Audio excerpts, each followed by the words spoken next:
राधे राधे सभी को।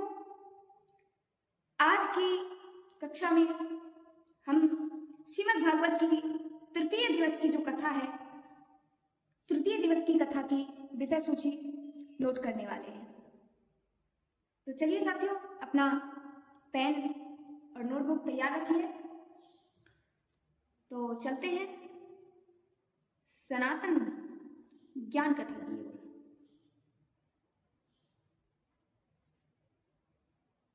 सनातन ज्ञान कथा की ओर अब हम तृतीय दिवस की कथा की विषय सूची जो हेडिंग नोट करते हैं, नोट करेंगे। तो यहां हम लिखेंगे तृतीय दिवस कथा की विषय सूची।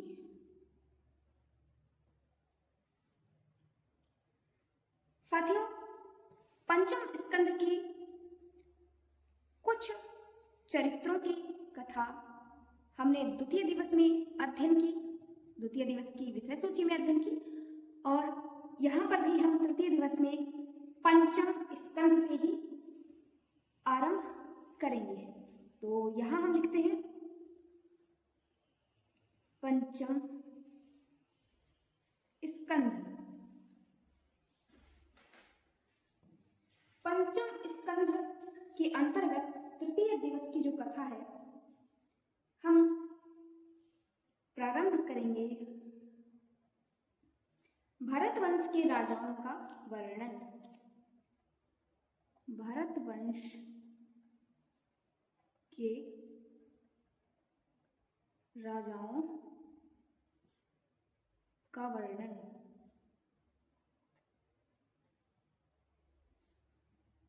फिर खगोल वर्णन,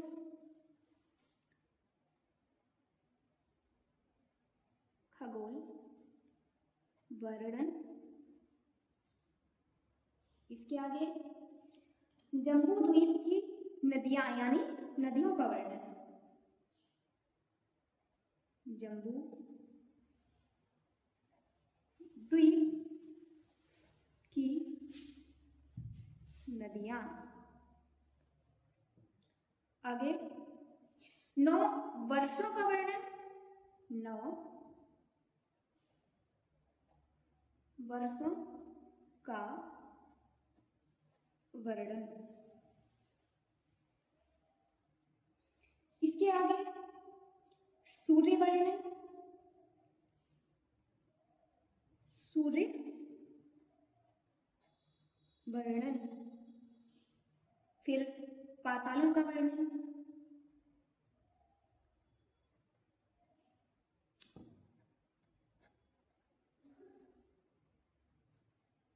इसके आगे ही पातालों के वर्णन के पश्चात हम नरकों का वर्णन करेंगे। नरकों का वर्णन कि नरक कितने प्रकार के होते हैं, नरकों में क्या होता है, जो हम सभी जीवात्माएं हैं, यदि ये नरक जाते हैं तो वहां पर हमारे साथ हमारे कर्मों के आधार पर क्या व्यवहार होता है। चलिए साथियों, इसी के साथ पंचम स्कंध के चरित्रों का यहाँ पर समापन होता है। इसके बाद हम षष्ठम स्कंध यानी छठवें स्कंध में प्रवेश करेंगे। तो यहाँ पर षष्ठम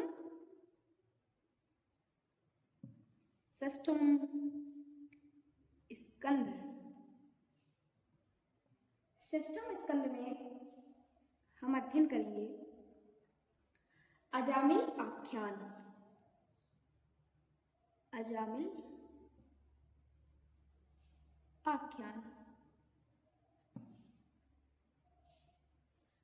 यहां आपको अजामिल के नाम से कुछ याद आ रहा होगा तो कमेंट करके जरूर बताइए कि ये वही अजामिल हैं जिन्होंने अपने पुत्र का नाम भगवान के नाम पर नारायण रखा और अनजाने में ही सही विपत्ति के समय जब यमदूत इन्हें यमपुरी ले जाने के लिए आए, तब इन्होंने भगवान का स्मरण न किया, अपितु अपने पुत्र जिसका नाम नारायण था उसका स्मरण किया। अपने पुत्र का स्मरण करने पर भी भगवान की इन पर इतनी अति कृपा हुई कि भगवान ने इन्हें अपने पास बुला लिया। इसके पश्चात ही हम अध्ययन करेंगे दक्ष कन्याओं का वंश। दक्ष कन्याओं का वंश। अदिति का वंश। अदिति का वंश। फिर इसके पश्चात ही अध्ययन करेंगे हम वृत्तासुर आख्यान। वृत्तासुर आख्यान।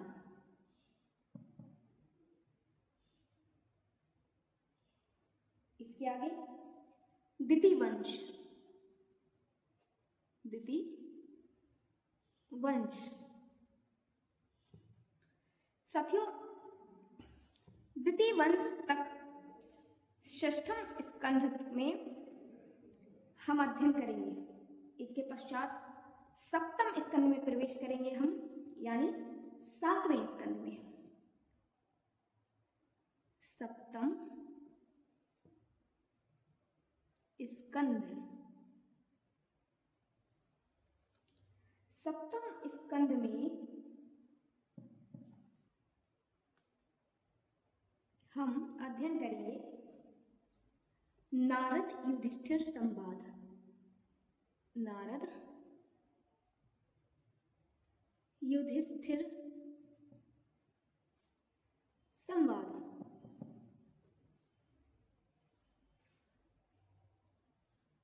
हिरण्यकश्यपु का तप।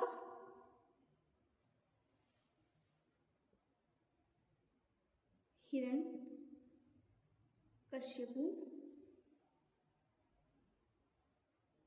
का तप। इसके पश्चात हम अध्ययन करेंगे भगवान के प्रिय भक्त प्रहलाद जी के चरित्र का।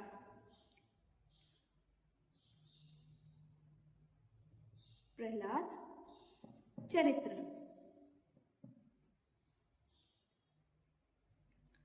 इसके पश्चात ही हम अध्ययन करेंगे कि प्रहलाद जी ने बालकों को क्या उपदेश दिए। तो प्रहलाद के, या फिर ऐसे लिखेंगे प्रहलाद जी का बालकों को उपदेश। प्रहलाद जी का बालकों को उपदेश। इसके पश्चात ही सप्तम स्कंध के अंतर्गत ही हम अध्ययन करेंगे चारों वर्णों के धर्म, कर्म और लक्षण के विषय में। यानी यहां लिखेंगे हम चारों वर्णों के धर्म, कर्म और